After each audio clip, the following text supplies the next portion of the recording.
Welcome everyone to Sharing Soulful Stories, and I am here with Rakai'el Webb today. Hi, Rakai'el. Aloha. So wonderful to be here with you all. Thank you so much, Joe, for inviting me. You are so welcome. And now I actually feel like I need to openly apologize for pronouncing your name wrong in some of the promotional materials. So I'm going to tell everyone a little bit about you. Rakai'el Webb is an internationally known Lemurian priestess, sound alchemist, and the founder of the Lemurian School of Remembering. Her sacred songs of awakening activate the remembrance of hidden wisdom, gifts, and talents we carry from past or parallel lifetimes. Rakai'el has a special gift for seeing the latent potential in her students and clients and providing the most appropriate experience to activate this potential. She is passionate about empowering those who are remembering their past lives and utilizing this wisdom to create innovative solutions during this potent time of shift on our planet.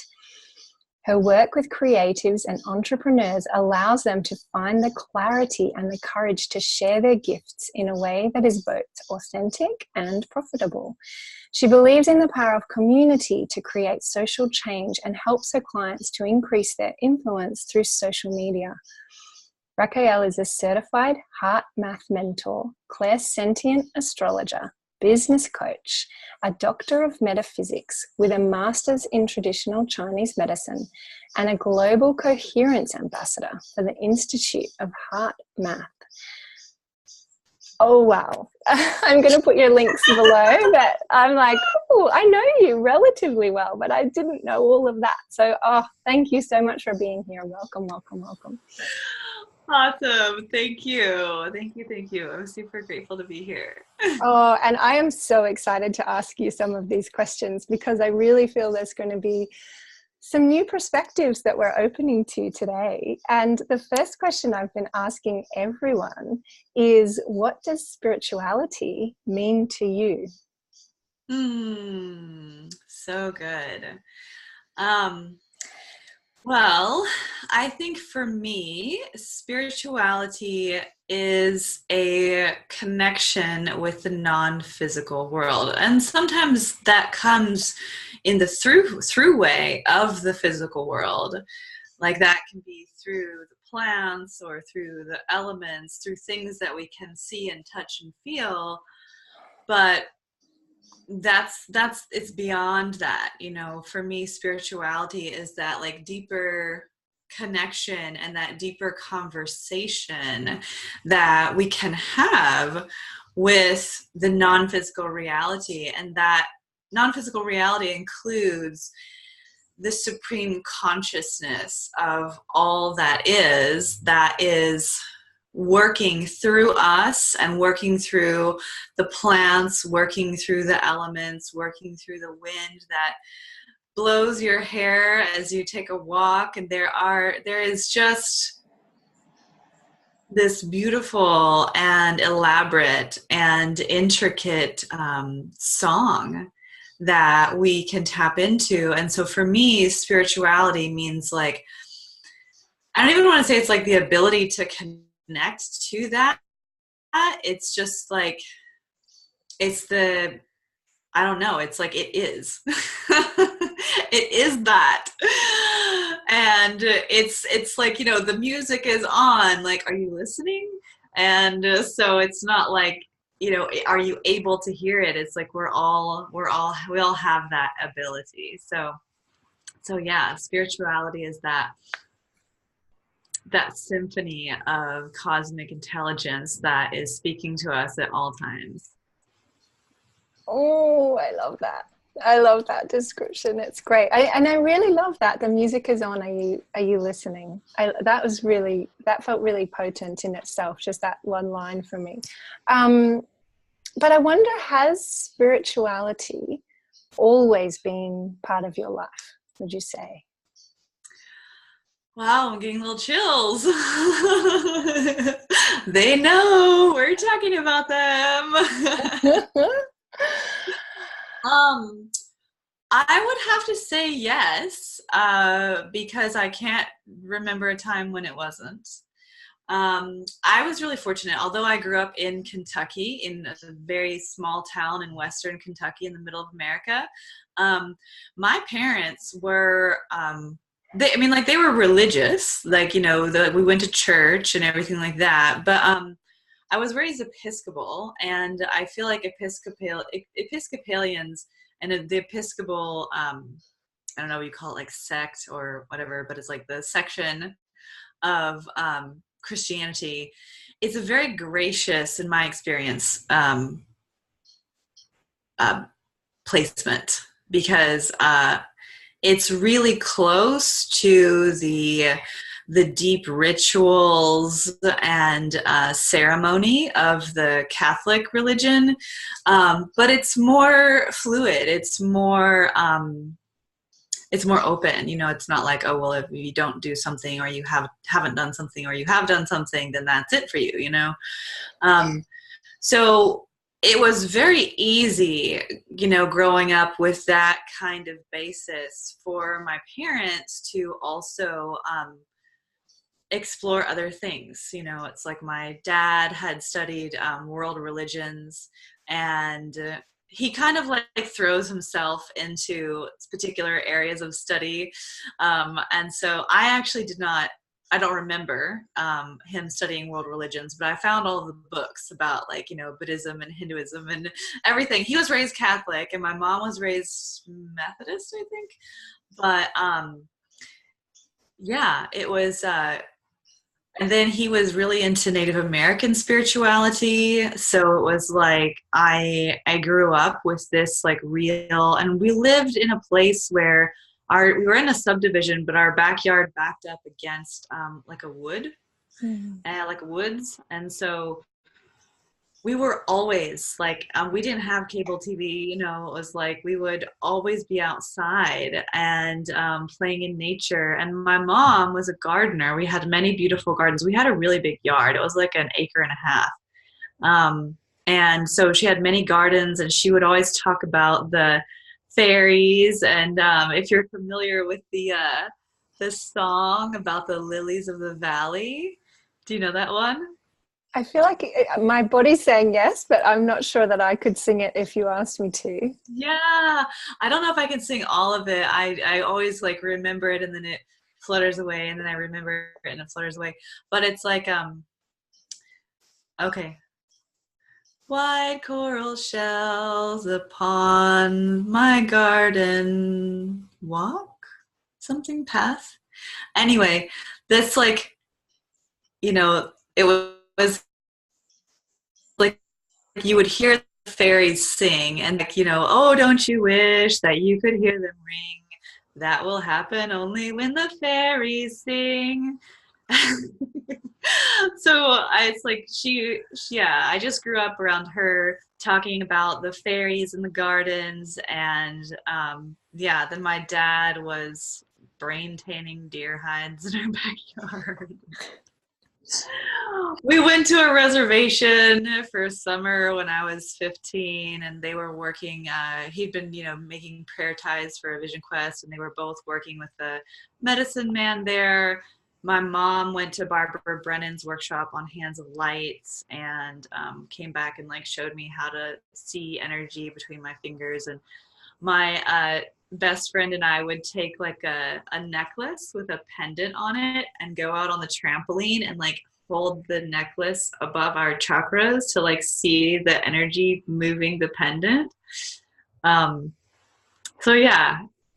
So yes, It's it's always been there. It's always been there. I love it. And in yeah, and in such beautiful beautiful ways. I love that your mom used to talk about fairies, and I just think that's such a like keeping children open to wonder, and that idea of it is really like, it's a real blessing to have that, if you had that as with your parents. So basis that it's been there in one way or another forever. I wonder if you could share your spirituality story, like any particular highs and lows that you feel there might be wisdom in, or that people will resonate with or connect to, that it's floor is open. Share what feels right. Wow. How time do we have? Oh my goodness. Go. Wow. Oh my gosh. I mean, like, just like instances and examples of like when like my spiritual connection was like off the charts, or Great. Yeah. Do that. Okay. Wow. So let's see. I'll just share whatever's coming to my head. I'm not going to try and be chronological or whatever, or value judgment. But you know, people always ask me, why did I decide to move to Maui? You know, because I was living in San Francisco for 10 years. Before that, I was an acupuncturist with a very successful acupuncture practice. I had the best little clinic. It was so beautiful. And it was 2 blocks from my house, like literally the best setup that like a practitioner, a healing practitioner could have. And I burned everything. And sold everything, and you know, moved my animals across the ocean to come here, and really, like, you know, reformatted my entire life. And so you know, whenever people ask me why did I come here, my answer always, no matter where I am, no matter who I'm talking to, is that the Aina asked me to come. And so the Aina in Hawaii is the spirit of the land. So it's just like kind of like Gaia. And it's, I feel like, yeah, she's a very powerful being. And gosh, so many things. So I mean, it was like I was just receiving all of these signs. Like, you know how when it's like there's so many signs that happen that you're like, wait, what is going on here? And I was not even like attuned to Hawaii. You know, it's like I always feel really bad when I tell this part of the story. It's like I had done marine biology in the Bahamas, on San Salvador Island. And so I was thinking, like, you know, if I wanted to do like tropical teal water situation, I wanted to go back there. And I did not know anything about Hawaii except for people went there on their honeymoons or on vacations. And I kind of thought it was Disneyland for grown-ups. And like, why would I want to go there? Which is really embarrassing and hysterical now. And so there was like so many synchronicities, and it's really lovely and wonderful to be sharing this story with you right now, even though I know this is going to be played forever on the internet in multiple different timelines.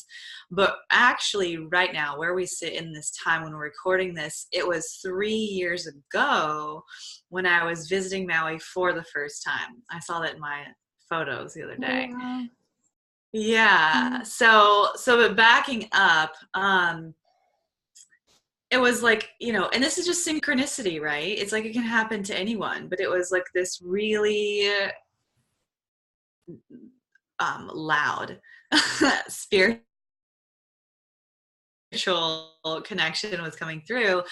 And so I just kept getting all of these signs about Hawaii.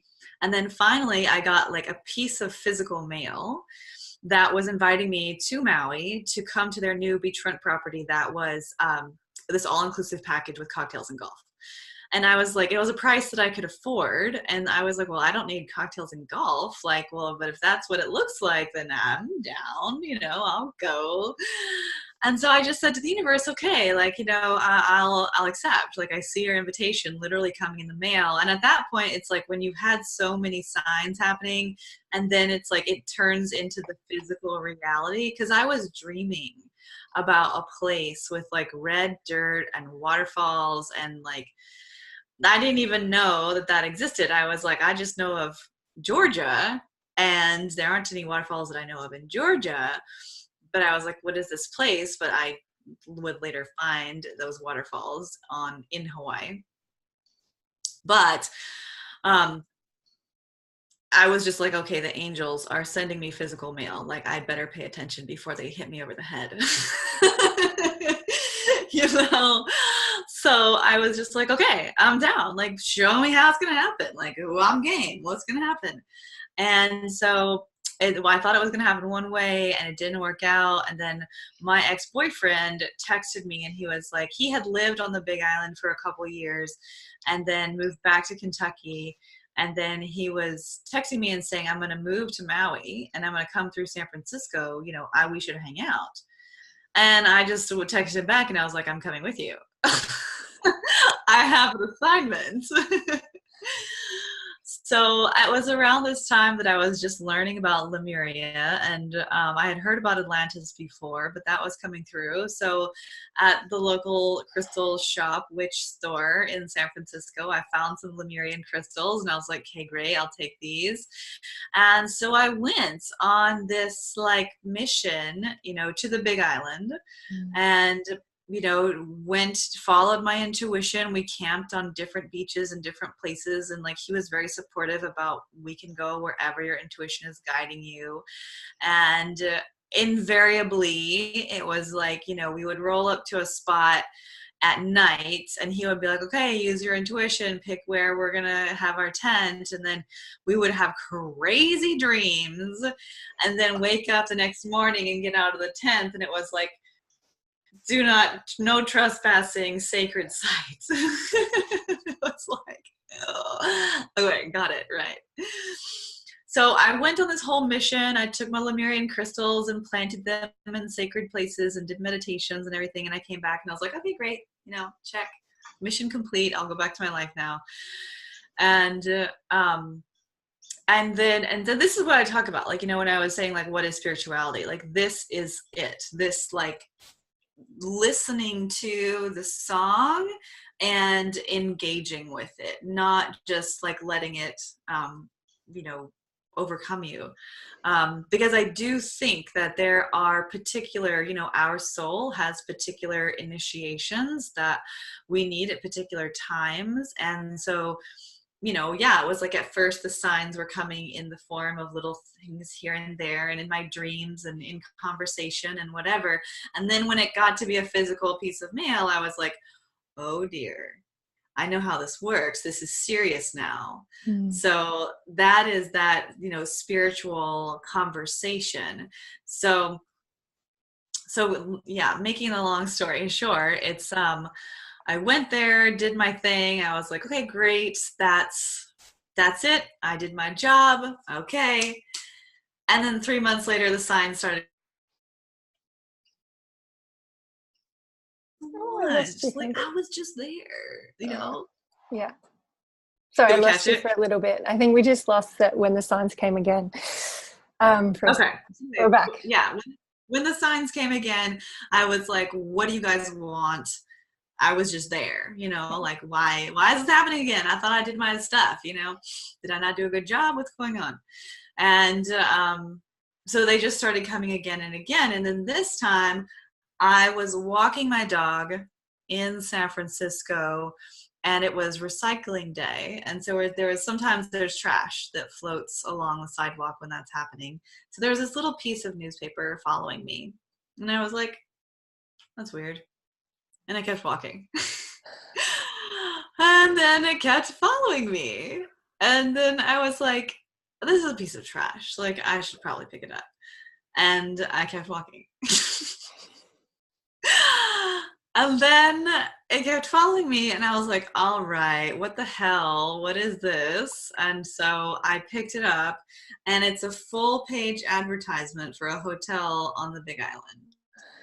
And so I was like, okay, you know, I know how this works. Before the invitation came from Maui, I went to the Big Island. Now the invitation's coming from the Big Island, so I'm going to go to Maui. And that was just pretty much the end of the conversation, you know. I was just like, okay, I had never been here before. I was just like, all right, I'm going to go for 2 weeks in the end of January, beginning of February, and I'm going to rent a car and I'll just work out the places to stay. And I didn't know anybody in the third dimension. I knew people through Instagram. And so I connected with those people I knew through Instagram, and it all worked out, and here I am. Ooh, here you And then are. that was the whole, I mean, like, as you know, like, that was the whole, like, the beginning of the trajectory that, like, unfolded on the Lemurian School, right? So. Yeah. I kind of feel like I want more information about how that has unfolded, even though I know there would be a lot of it. It's like, I was just told to do this. I was just guided to do that. That's kind of, but can you just give us a little bit? Because I know there'll be people listening that just have no idea what that means. Like when you mentioned Lemuria before, and Atlantis, I probably not a lot. Maybe the people that find this are the ones that need to hear this one and know exactly what that is. But yeah, tell us a bit how that unfolded, if that's okay. Yeah. School, no. Yeah, I'm happy to tell all the stories. It's all about the stories. It's all about the stories. And that one in particular, I mean, I know I find it incredibly interesting. Yeah. So you're asking about, like, how did I come to do the work that I do around Lemuria? Is that? Yep, I would say that's probably the question. Okay, cool. So yeah, so I moved here, it was a series of incredibly magical events, and I got here and I was like, I set up shop and, got my desk and got the Galactic Command Center back up and running. And then I was like, okay, I'm ready. What do I do? You called me here. Like, next step, please. Yeah, totally. So I had been seeing Kyra. For some of you might be familiar with her. She wrote a book called The Sophia Code. So I had been having sessions with her probably like every 6 months from like the beginning of 2015 or something. So maybe for like a year and a half. And so I probably had like three sessions with her, maybe 4 sessions with her. And so she was like, have you started working with any kahunas yet? And, for those of you who don't know, kahunas are like the Hawaiian shamans or the Hawaiian medicine women and men. And so huna means secret. And so kahuna means like the keepers of the secrets.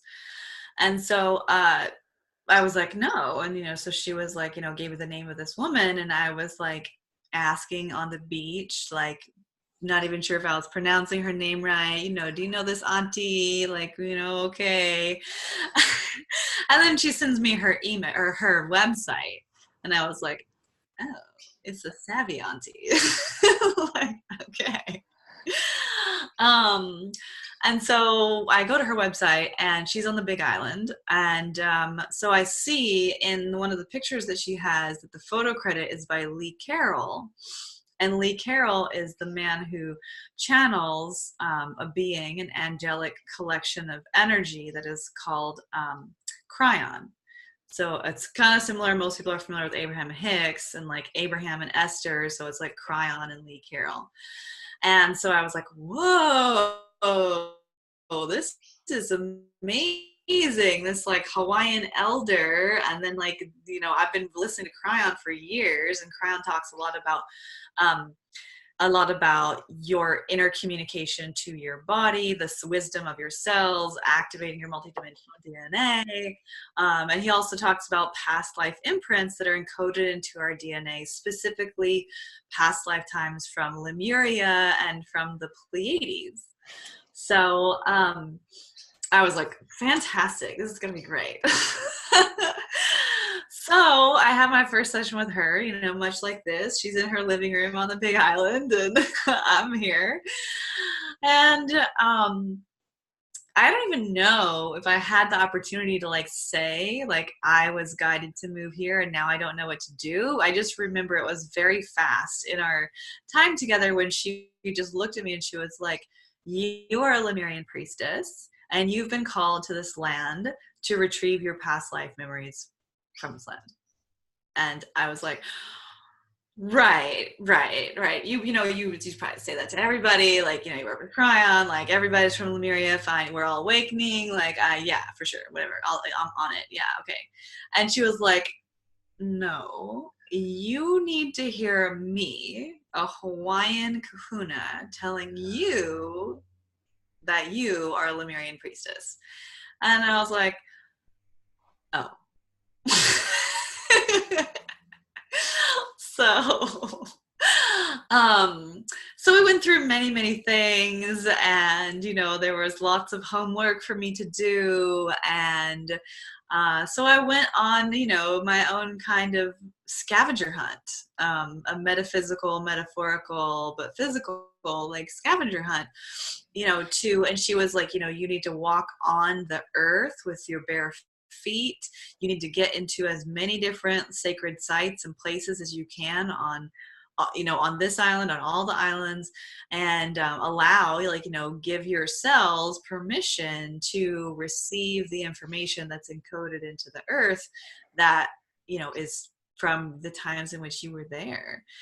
And yeah, so that, and it was like that, it was like dovetailed with working with plant medicine in ceremony, and then I would have visions of being in Pleiadian temples on islands and swimming with whales and like really up close, and like not like it was like I was some kind of like sea spirit and I was very small, and like whale's eye was like this stargate, and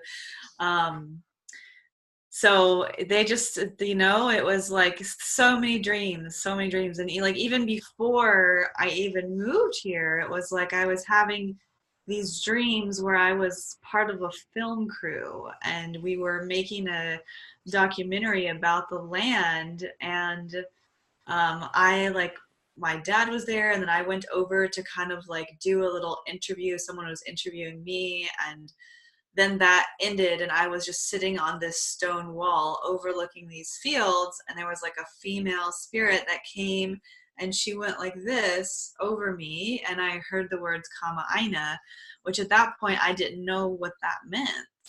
And that means child of the land.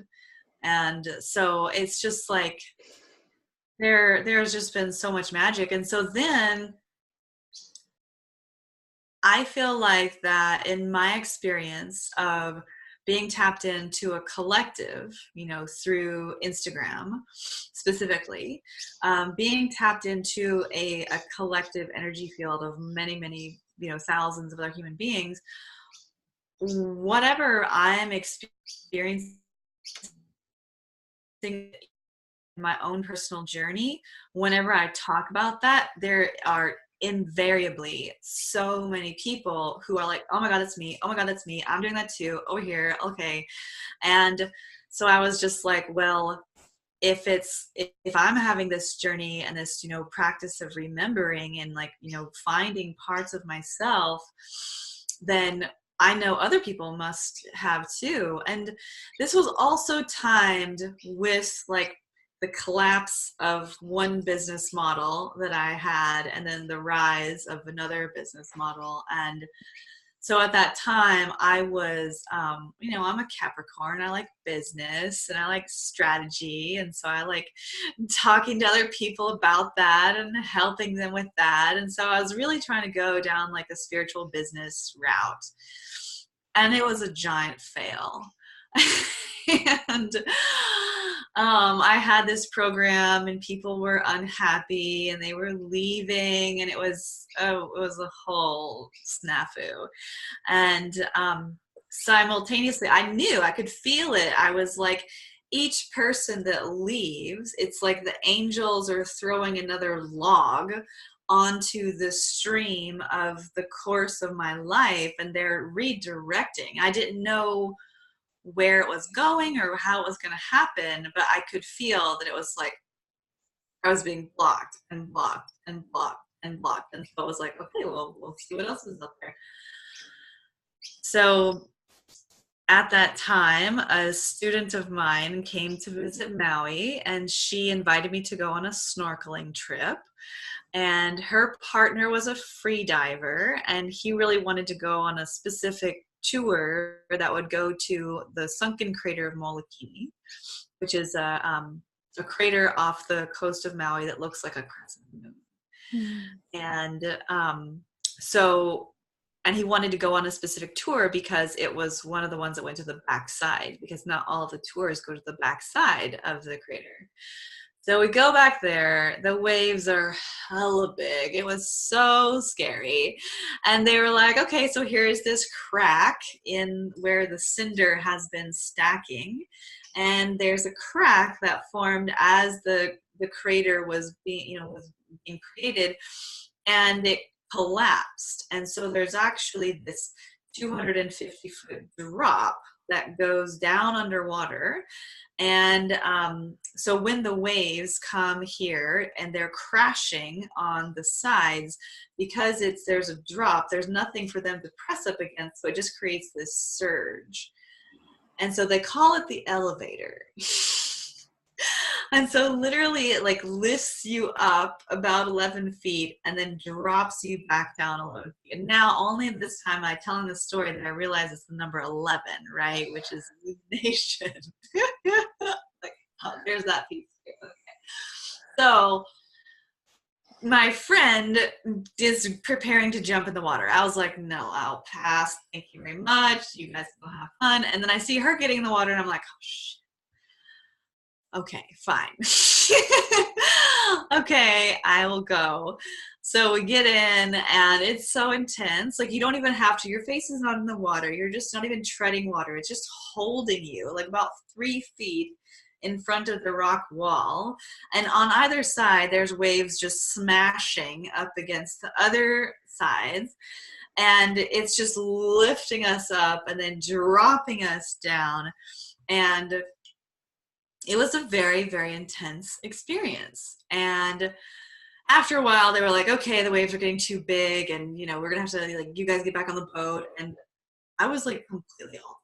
Like, you know, I don't get seasick. I studied marine biology. Like, I've been on lots of boats and been in lots of waves. And I don't get seasick. I was like, I don't know what just happened. Like, I don't feel well. And so then when I was trying to drive home, I was being called. It was like an upgrade had happened. And so I was being called, pulled is my experience of it. And it's happened different times where I feel like I'm being pulled down into a meditation. And in other points, if I've been with someone else and I've been driving, I've been like, hey, can we switch? I need to meditate. And then I'll have whatever integration needs to happen. But I was by myself. I needed to get home. I couldn't stop. So I started to do some toning. And so I had been doing Kaya Ra had told me that I was a water priestess and I was going to like activate water with song. And I was like, I'm not a singer. I've been dancing since I was 3 years old, but singing was like definitely absolutely not. I have never done karaoke. I was like, no.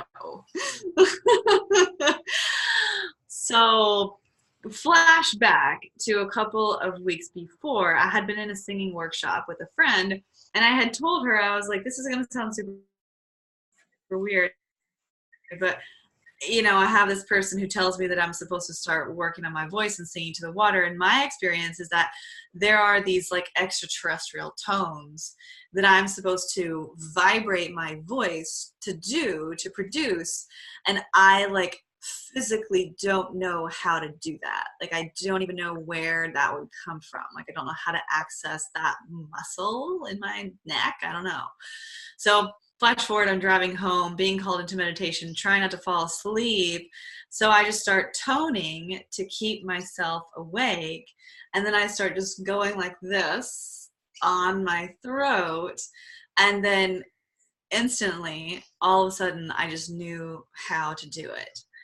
And so, yeah, I mean, it was just like, and then from that, the whole sound healing world opened up, and that was like, you know, the Lemurian things. It was so confusing at that point because I was like, what am I doing? Like, you know, I don't know. I'm like free diving and I'm doing sound healing and I'm like singing, and I'm still teaching about the energetics of Instagram, which feels completely incongruent with like what my life is now, but I don't know how to talk about this because it seems so, I don't know, weird. And then it was like when I put the word Lemuria underneath it, I was like, oh right, Lemuria freediving. Oh right, Lemuria past life remembering. Oh right, Lemuria sound healing. Like, oh right, like, oh okay, channeling extraterrestrial tones, Lemurian for sure. And so yeah, I was just like, okay, it's time for me to hold space for other people to walk this path. And there's almost so many other things too. It was like, you know, I was having my Jupiter return and my astrologer said you had an idea that you need to go back to. And so I had this vision of this retreat where we did dream circles, and I've had that ever since I did my first vision quest when I was 22. And so like we would study astrology together, but then I was like, all that can't happen. We need to do other things first. And like, I'm not ready to do it in the physical realm. So I want to do it online. And so the Lemurian School of Remembering was born. And, you know about that. I do. I love it. I'm like, wow, you introduced me to this concept. And my memory is that it was Carolyn Casey, the astrologer's line, but this, that true like beginner's mind at the ultimate is like, believe nothing, just entertain possibilities. And I still love it. There's so many things in that remembering program, and the rising program that I had never even heard of until that. I was like, whoa, this is all, but it's so fun. I mean, I'm just enjoying it, you know. Oh, and so I know a little bit about what you do every day. If it's the same as last time I've heard you describe your sort of rituals and things that you do, but I would really love it if you could share with the audience how you weave spirituality into your life and your work. Mm-hmm. Well, it changes.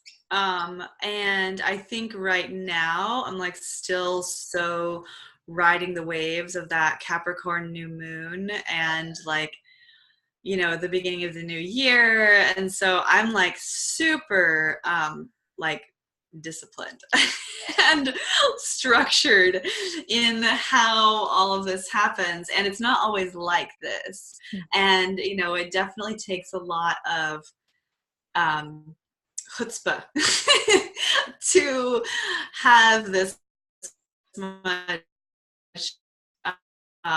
structure for spirituality in your life. And so, but for me, what I'm doing right now is that kind of just day to day, you know, rituals and routines and things.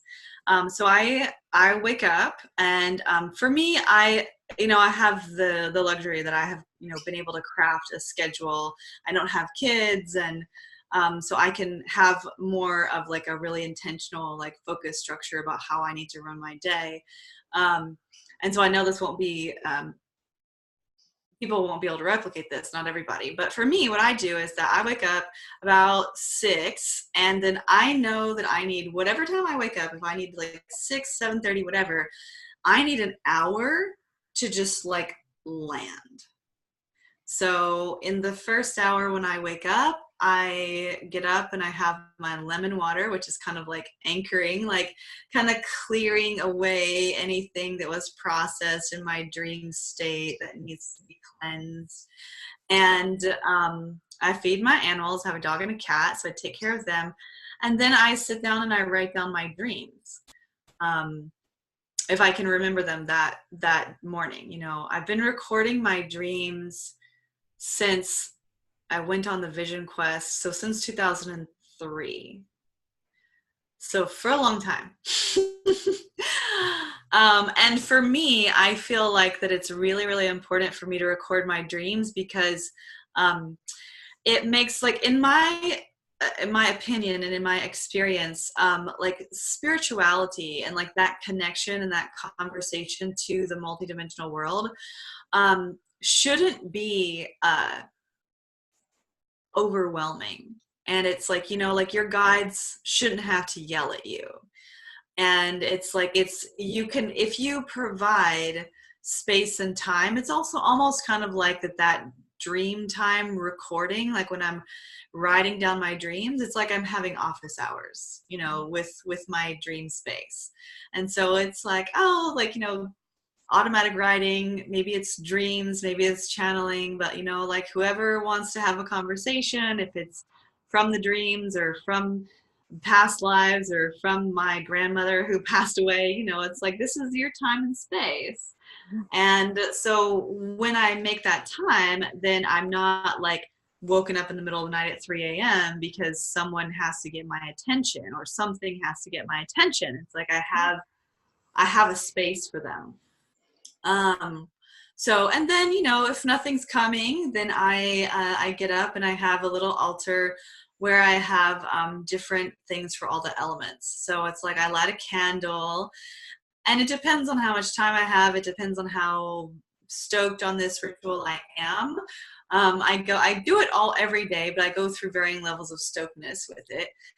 And so, but if I'm super stoked on it, then I light the candle and then I like actually connect to the essence and spirit of fire. And I ask fire to like dance through me and to inspire me and to activate me and motivate me and bring like a warmth to my awareness and illumination to my being, like whatever, you know, it's like inviting that element into collaboration in my day. Because, you know, elements, angels, ancestors, ascended masters, star family, whatever have you, like they cannot interact with us unless they're invited. So taking this time to like connect with the element of fire, I'm inviting it to be my teacher, my collaborator, my partner for that day. And then I do the same thing with air, which is like I light a stick of incense and then I connect with the spirit of the air and all of the things in the unseen world. You know, I invite them, those that are for my highest good and the highest good of all beings, to connect with me. And so I'm opening that dialogue and that conversation. And then I have a little jar of salt. And I've used different things. I've used cornmeal, but then like my partner didn't want the cat to eat the birds who were eating the cornmeal. And so I've also offered like little parts of my tea. You know, it's kind of like whatever is like sacred that is from the earth. So right now I'm using salt. And so then I take a little salt and I throw it off. I have a balcony. And so I go and throw it off the balcony and I just connect. You know, I say, thank you, Gaia, Mahalo, Aina. Thank you so much for being a continual inspiration for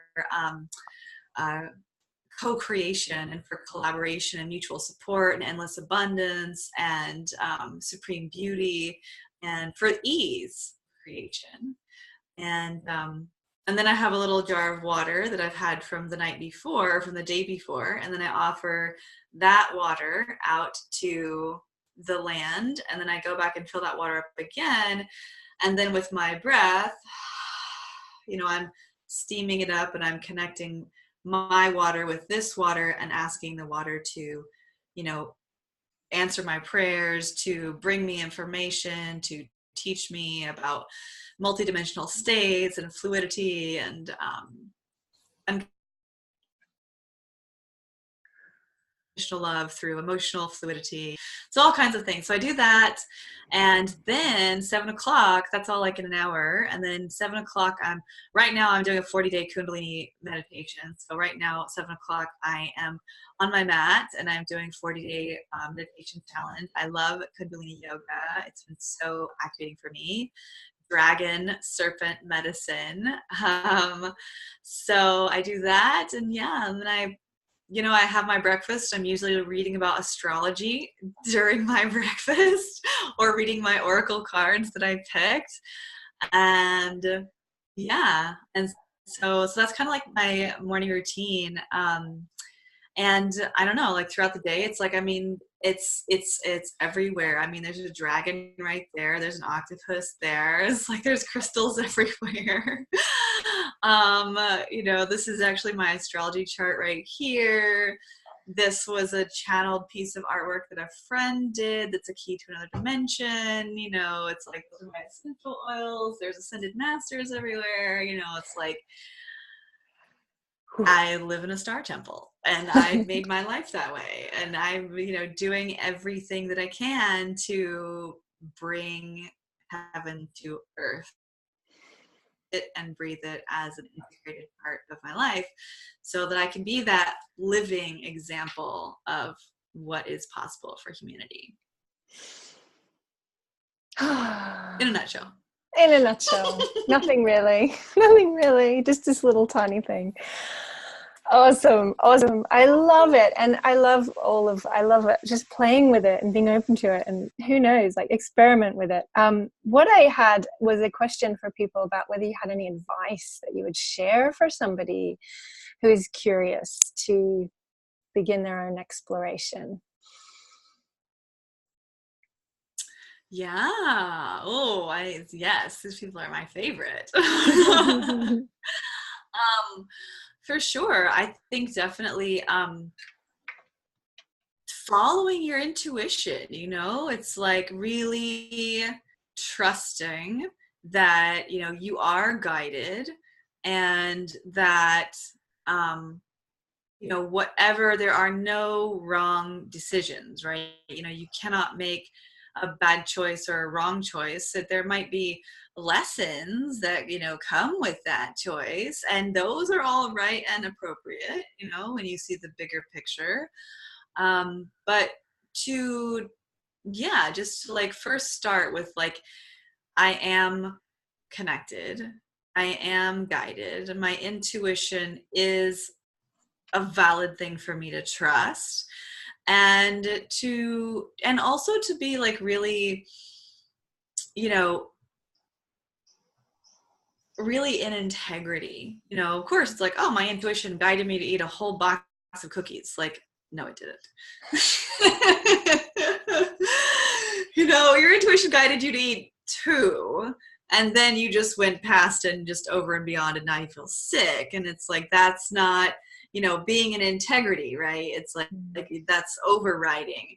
And I think also really inviting, that's a huge piece, is to set out the invitation, right? Because angels, archangels, ascended masters, ancestors, star family, like animal spirit guides, like whoever, they can't interact with you without your permission, so really inviting them. It was a really amazing experience for me. I got Doreen Virtue's angel cards. It's not the tarot deck, but it's like her angel oracle cards. And I picked one card every day, and I read about that angel, and I read about the colors that were connected to that angel and the crystals that were connected to that angel. And I invited that particular angel to be my mentor for that day.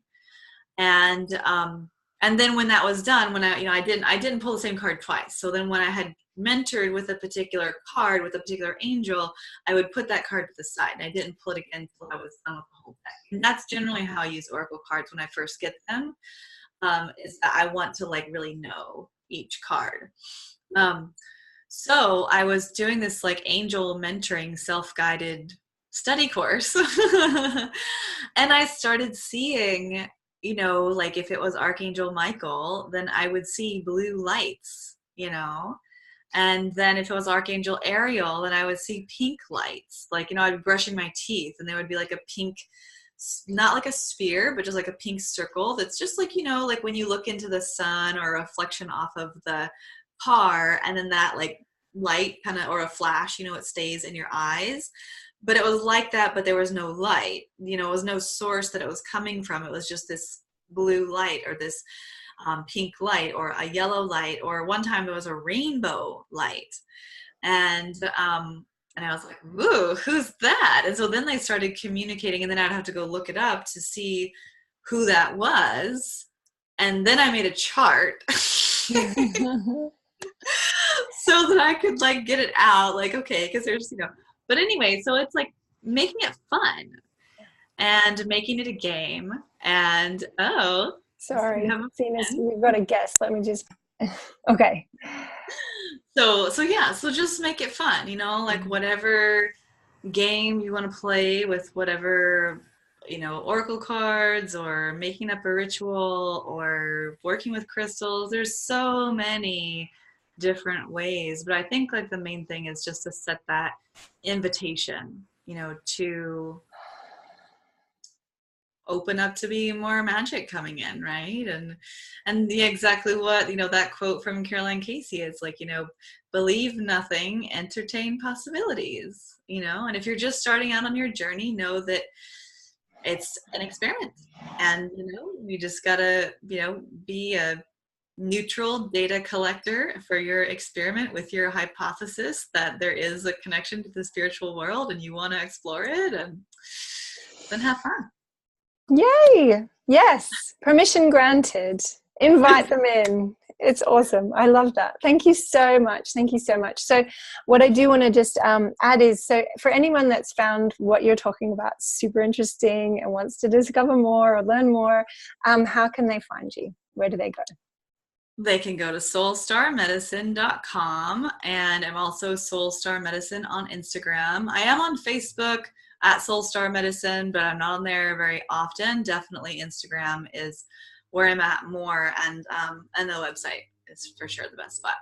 Perfect. I will put all the links too. Sorry, I just want to say one other thing too, because it's like, it's definitely, I want to be responsible for inviting people to open up their connection to the spiritual world, and to also end every invitation with the words, that is in my highest and best, and the highest and best for all beings everywhere. Yes. Right. Because, you know, there's a lot of energy out there. You don't want to throw the doors open completely when you're just starting out. Beautiful. That's a perfect way. I frame all of these calls with that hopefully whatever comes through is in the highest and best for each of us, and for all. I love the way you say all beings. I just say all, but beautiful intention to put behind anything, I think.